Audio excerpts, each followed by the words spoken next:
Drone FPV BT-40 Rusia kembali unjuk gigi, memamerkan ketangguhan di medan perang. Baru-baru ini beredar sebuah video di media sosial Telegram pada Rabu 13 Maret 2024.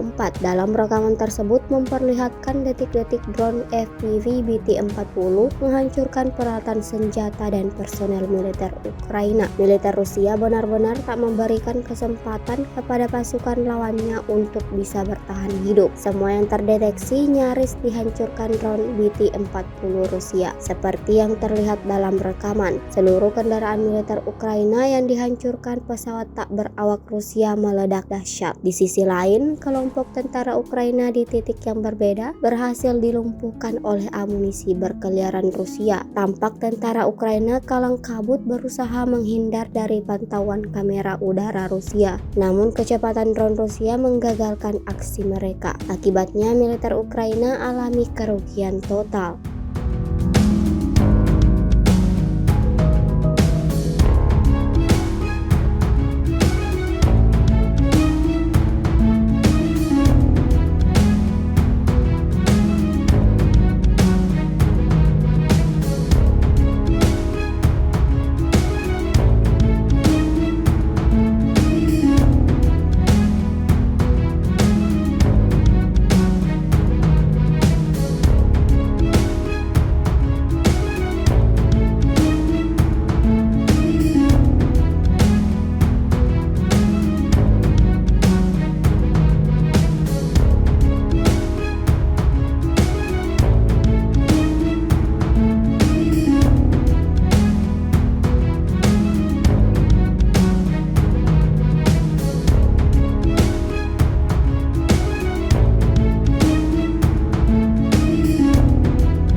Download Tribun X sekarang, menghadirkan lokal menjadi Indonesia.